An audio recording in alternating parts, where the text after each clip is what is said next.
You're holding a quarter right now that looks like ordinary pocket change. Scratched, worn, maybe a little grimy from years of use. You probably wouldn't give it a second look. But what if that exact same coin, in the same condition it's in right now, has sold in the past for hundreds or even thousands of dollars when the right mint error was present? What if collectors actively search for specific versions of this quarter because of documented mistakes made during production? One recent example surprised even experienced numismatists when it appeared at auction. So before you drop another quarter into a parking meter, you should know this. Make sure to like the video, subscribe to the channel, and comment below if you've ever checked your change for errors. Let's get into it. The 2016 Theodore Roosevelt National Park Quarter doesn't look special after years in circulation. The surface is dull. The high points are worn smooth. Roosevelt's profile has lost its sharpness. The Badlands seen on the reverse looks flat and faded. Most people see this quarter and think nothing of it. Just another modern quarter. Just another 25 cents. But collectors know there's more to the story. 2016 was an important year for this issue because it was produced at multiple U.S. mints. Philadelphia and Denver struck millions of quarters for circulation, while San Francisco produced proof versions for collectors.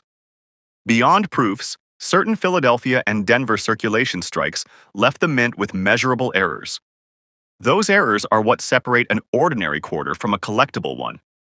Picture this. You find a 2016 Theodore Roosevelt quarter in your car's cup holder. It's been handled for years. There's wear. Maybe light corrosion along the edge. You're about to spend it. Before you do, check the mint mark. Look closely at the lettering. Examine the date. Do you see any doubling? Any raised lines that don't belong? Any signs the design didn't strike evenly? In normal circulated condition, a standard 2016 Theodore Roosevelt quarter is worth face value. That doesn't change. But examples with confirmed doubled die errors have sold in the $50 to $100 range, even with visible wear. The condition stayed the same. The value changed because of the error.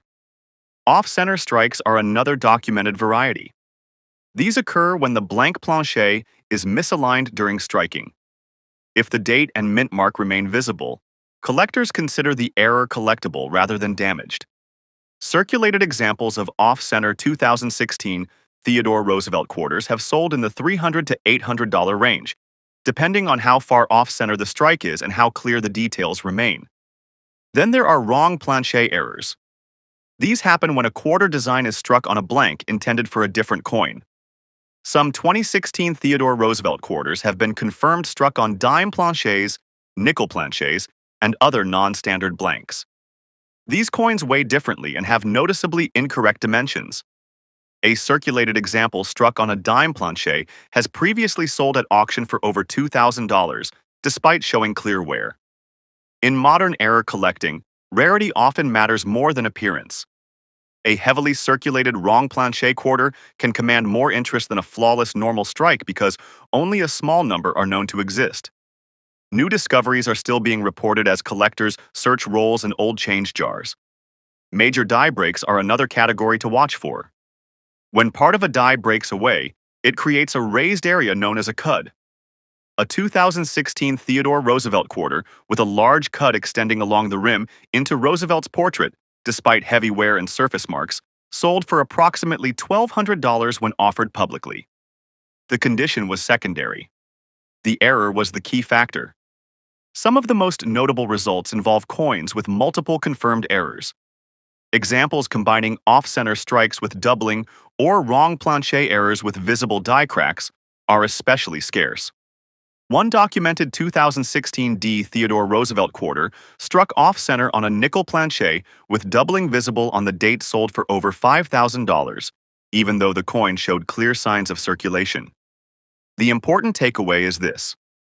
The 2016 Theodore Roosevelt National Park quarter is still circulating today. Most examples are worth face value.